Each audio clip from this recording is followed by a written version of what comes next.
Hello students. तो इस video में हम लोग डिस्कस कर रहे हैं pathfinder rotation check your understanding question number 23। Comparatively easy question है।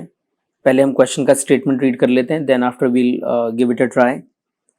Right, so let's read the question.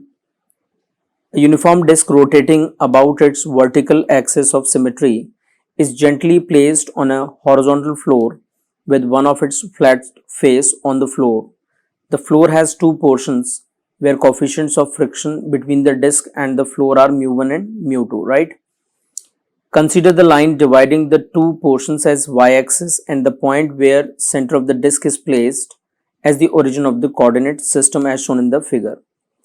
Find acceleration of the center of disk immediately after it is placed on the floor. Assume acceleration of free fall to be g and pi to be 22/7.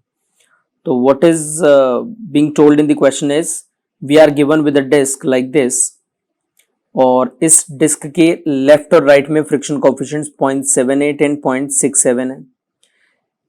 इस disc को हम कुछ angular velocity दे रहे हैं। Hopefully this disc is placed as origin of a coordinate system as shown in the figure. Find the acceleration of the center of the disk immediately after it is placed on the floor. तो ये disc है कि इस disc को हमने gently place कर दिया है on the floor with some omega, और इसके लेफ्ट और राइट वाले पार्ट में जो कोफिशिएंट ऑफ फ्रिक्शन है mu1 mu2 है which are different from each other.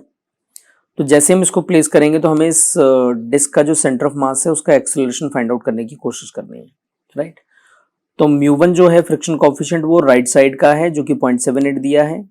mu2 जो है वो लेफ्ट साइड का फ्रिक्शन कोफिशिएंट है जो कि 0.67 हमें दिया हुआ है। ये डिस्क है, ओमेगा से घुमा रहे हैं इसको हमने। जैसे ही ग्राउंड पे रखा तो ग्राउंड पर फ्रिक्शन एक्ट करने लग जाएगा, सब जगह पर, पूरी जगह पर फ्रिक्शन एक्ट करेगा। क्योंकि ये इस तरीके से ओमेगा से घूम रही है तो फ्रिक्शन किसी भी एलिमेंटल रिंग पर भी हम देखें ओमेगा से घूम रही तो आर ओमेगा के हिसाब से इसके पास स्पीड होगी, फ्रिक्शन पीछे की तरफ एक्ट करेगा। इस पॉइंट के पास आर ओमेगा इधर होगी, फ्रिक्शन पीछे की तरफ यहाँ पर एक्ट करेगा, है ना, ये फ्रिक्शन एक्ट करेगा। तो हमें इस फ्रिक्शन को ही नेट फ्रिक्शन फोर्स कैलकुलेट करना है और net friction force divided by mass will give us the final acceleration of the centre of mass of this disc. तो देखते हैं एक बार। मैंने इस डिस्क का लेफ्ट वाला हाफ बनाया हुआ है यहाँ पर, ये आप देख सकते हैं एलिमेंटल हाफ रिंग अज्यूम की हमने। ओमेगा से घूम रहा है सिस्टम, जब ये ओमेगा से घूमेगा तो ये वाला पॉइंट आर ओमेगा से इधर चल रहा होगा, आर दूरी पर मानी हमने ये रिंग।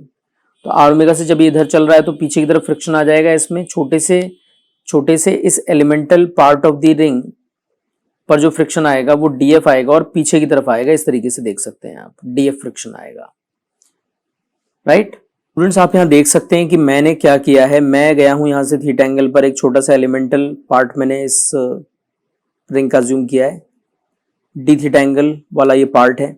ये पार्ट क्योंकि इधर की तरफ चल रहा है तो इस पर फ्रिक्शन पीछे की तरफ लगेगा। ऐसे हमने एक और नीचे की तरफ थीटा एंगल पर डी थीटा एलिमेंट बनाया। ये जो पार्ट होगा ये ऊपर की तरफ चल रहा होगा तो इस पे जो फ्रिक्शन लगेगा डीएफ फ्रिक्शन वो पीछे की तरफ लगेगा, राइट। तो ये वाला डीएफ फ्रिक्शन एक इधर आया है और एक डीएफ फ्रिक्शन इधर आया है। तो हम देख सकते हैं इजीली कि दोनों ये जो फ्रिक्शन फोर्सेज हैं इनके जो वाई वाले कॉम्पोनेंट हैं वो तो ऐड हो जाएंगे और जो एक्स वाले कॉम्पोनेंट है वो आपस में कैंसिल कर देंगे एक दूसरे को।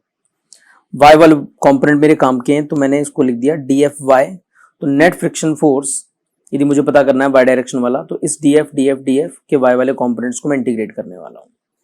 कहाँ से कहाँ तक इंटीग्रेट करूंगा, -90 से 90 तक इंटीग्रेट करूंगा। एलिमेंट क्या लिया है मैंने, कैसे लिया है देखिएगा एक बार। जैसे मैंने आपको कहा था कि मैं एक एलिमेंटल पार्ट अज्यूम करने वाला हूँ इस हाफ रिंग में, तो हम गए यहाँ से किसी आर दूरी पर और एक डी आर विड्थ की ये हमने एक एलिमेंटल रिंग अज्यूम की। थीटा एंगल पर गए हैं तो एक और एलिमेंट होगा डी थीटा एंगल पर। तो ये वाली जो आर्क की लेंथ हो जाएगी, ये वाली आर्क की लेंथ ये हो जाएगी आर डी थीटा, और इसकी विड्थ जो होगी ये आर डी थीटा होगा, ये वाली आर्क की लेंथ, और ये जो होने वाला है ये डी आर होगा। तो आर डी थीटा और ये डी आर, ये इसका एरिया आ गया। तो एम मास पूरे डिस्क का पाई आर स्क्वायर एरिया में फैला हुआ था, जबकि हमने जो एलिमेंट लिया है ये वाला एलिमेंट आप देख सकते हैं इसकी विड्थ हो गई है डी आर और ये इसकी लेंथ हो गई है आर्क की लेंथ आर डी थीटा।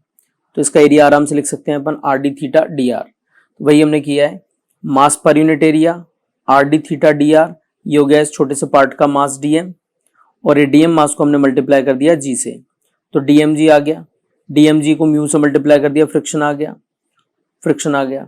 अब ये फ्रिक्शन फोर्स का कौन सा कॉम्पोनेंट मेरे लिए यूजफुल होने वाला है, कॉस थीटा वाला कॉम्पोनेंट यूजफुल होगा। आप यहाँ पर एंगल यदि देखेंगे तो आपको पता लग जाएगा कि ये वाला जो y वाला कॉम्पोनेंट है फ्रिक्शन का, वो कॉस थीटा वाला कॉम्पोनेंट होने वाला है, फ्रिक्शन का यूजफुल कॉम्पोनेंट, राइट। मतलब ये वाला जो एंगल है, ये वाला एंगल थीटा होगा, तो इस df का नीचे की तरफ dfy कॉस थीटा वाला कॉम्पोनेंट आ जाएगा। तो ये क्वांटिटी df थी पूरी, इसमें कॉस थीटा हमने लगा दिया, -90 से +90 लिमिट लगा रहे हैं। लिमिट लगा के जब इंटीग्रेट करेंगे हम इसको, तो हमारे पास आ जाएगा म्यू mg अपॉन पाई। अब क्योंकि लेफ्ट पार्ट की बात की है तो म्यू लेफ्ट वाला part mg upon pi, left वाले पार्ट पे हमको पता ही है 0.67 है, और क्योंकि फ्रिक्शन नीचे है तो मैंने यहाँ पर माइनस जे कैप लगा दिया वेक्टर फॉर्म में। बिल्कुल इसी तरीके से राइट वाले पार्ट में भी यही एक्सप्रेशन बनेगी, बस म्यू लेफ्ट के बजाय म्यू राइट आ जाएगा, mg अपॉन पाई आ जाएगा, म्यू राइट आ जाएगा, mg अपॉन पाई आ जाएगा राइट वाले पार्ट में, और इसका जो फ्रिक्शन आएगा वो आएगा जे कैप में, यानी कि 0.78 mg अपॉन पाई जे कैप में। ऑब्वियस सी बात है ये वाला फ्रिक्शन बड़ा है इन कंपैरिजन टू लेफ्ट वाले पार्ट में जो फ्रिक्शन आया था उससे, तो ओवरऑल जो डिस्क का मूवमेंट होगा वो ऊपर की तरफ ही होगा। तो नेट फोर्स वाई डायरेक्शन में हमें कैलकुलेट करना है, तो ये 0.78 और 0.67 वाले दोनों को हम सब्ट्रैक्ट कर देते हैं, mg अपॉन पाई कॉमन आ गया है, और ये जो फोर्स आएगा ये कौन से डायरेक्शन में आ रहा है, ये आ रहा है जे कैप में। तो इसको यदि सिंपली अपन सॉल्व करेंगे तो ये आ गया है फोर्स हमारे पास, फोर्स डिवाइडेड बाय मास करेंगे तो एक्सेलरेशन मिल जाएगा, मास से मास कैंसिल हो जाएगा। इसको आप सिंप्लीफाई करोगे 7 × 0.11 अपॉन 22 को, है ना, पाई की वैल्यू डाल दी थी हमने 22/7, उसको यूज कर रहे हैं तो हमारे पास रिजल्ट आ रहा है ये, which is very much equivalent to 0.35 metre per second square, which is the answer to this question. तो ये जो हमारे पास आंसर आ रहा है ये कौन से डायरेक्शन में होने वाला है, जे कैप में होने वाला है, तो इसमें जे कैप लगा देते हैं, वेक्टर फॉर्म में आपके पास आंसर आ जाएगा। तो कंपैरेटिवली इजी क्वेश्चन था, it was not a very difficult kind of question, but yes, once more it is a good question, quite good question. For an average student it seems to be a very challenging question, right? So guys, if you are liking our videos, then do share our videos, subscribe to our channel, right? Thank you.